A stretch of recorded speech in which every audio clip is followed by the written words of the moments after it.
Update 4. My parents sold the land I've been paying taxes on for a decade to my cousin for $100. Family helps family, they said. So I called my lawyer about the access road, and their faces turned pale when. That evening, I walked down my gravel road, listening to the crunch under my feet. A family of deer crossed ahead of me, unaware they were trespassing on contested territory. My phone buzzed again. Dad this time. The family's falling apart, his text read. Please reconsider. I thought about all the family dinners I'd sat through, swallowing my pride along with Mom's pot roast, about the casual cruelties dressed up as family loyalty, about 10 years of patience worn paper thin. The family fell apart long ago, I wrote back. We just pretended it hadn't. I turned off my phone and kept walking, counting my steps on the gravel road that had become my line in the sand. Behind me, the sun set on another day of family drama. Ahead, the property line marker lay on its side, my key marks glinting in the fading light. Sometimes the hardest battles are fought on the quietest battlefields, and sometimes victory sounds like gravel crunching under determined feet. Shanice showed up at my office during lunch, clutching a manila envelope and looking nervous. You need to see this, she said, sliding into the chair across from my desk.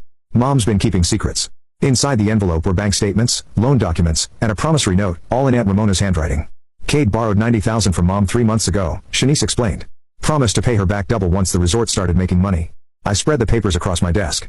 Let me guess, right before he made the deal with my parents? Bingo. He told Mom he had inside information about prime development land, said it was a sure thing. Inside information? I laughed. You mean he knew my parents would sell him my property for nothing? There's more. Shanice pulled out a newspaper clipping. Found this in today's classifieds. The ad was small but bold. Luxury tiny homes coming soon to Whisper Pines. Pre-sale reservations now available. It listed CAD's LLC and a phone number. Is taking reservations. I sat back. Without having legal access to the property. That's not even the worst part, Shanice leaned forward. Mom's house is in foreclosure. She leveraged it for CAD's loan. My phone buzzed. Bailey. Turn on the local news website, her text read.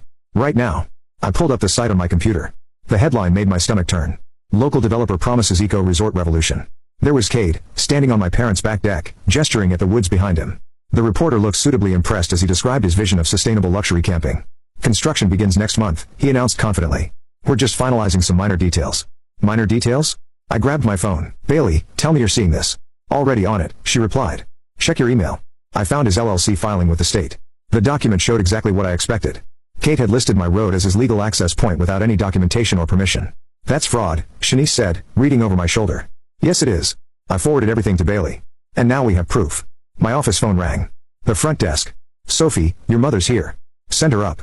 Shanice stood. Want me to stay? No, but keep your phone on. This is about to get interesting. Mom burst in moments later, waving her phone with a news article. Are you happy now? Everyone's talking about how you're blocking progress in the community. Sit down, Mom. We need to talk about Aunt Ramona's loan. She froze. What? The $90,000 Cade borrowed. The house she mortgaged. The fraud he's committing right now. That's private family business. So is theft, I said quietly. So is fraud. So is destroying someone's future for profit. He's family. So am I slapped the papers down. But you forgot that part, didn't you? When you sold my land to cover his gambling debts. Mom sank into a chair. How did you know about the gambling? I didn't until just now, but thanks for confirming it. My phone buzzed again. Bailey had found more. CAD's LLC had already collected reservation deposits from 12 people. He's taking money, I told Mom. For property he can't legally access. That's criminal fraud. You're going to send him to jail? Your own cousin? No, Mom. His choices are sending him to jail. I'm just refusing to be his accomplice. She started to cry, but I developed an immunity to her tears. Here's what's going to happen, I said. You're going to call Dad and Cade. Meeting at my house, 7 tonight. Bailey will be there. Lawyers aren't necessary in family. Lawyers became necessary the moment you decided to steal from me. I stood up. 7. Don't be late. After she left, I called Bailey. Found anything else? Oh honey, you're going to love this. His LLC filing includes plans for a restaurant, health department applications, liquor license requests, all using your road as access. Want to guess how many permits that requires and how many he doesn't have? Bingo. Want me to drop the hammer tonight? I thought about Aunt Ramona's house, about 12 innocent people's deposits, about 10 years of patience and planning. Bring everything, I said. Time to end this. My phone lit up with a text from Michaela. Just saw the news. Holy, sis. Watch this space, I replied. Tonight's going to be interesting. I looked out my office window at the autumn sky, thinking about karma and justice and the price of betrayal. Some people learn through love, some through loss, and some through legal documents served with a side of revenge. Tonight, class was in session. Bailey arrived first, carrying a briefcase that probably cost more than CAD's $100 land purchase. Ready for this? Born ready. I adjusted the water pitcher on my dining room table. How much trouble is he in legally?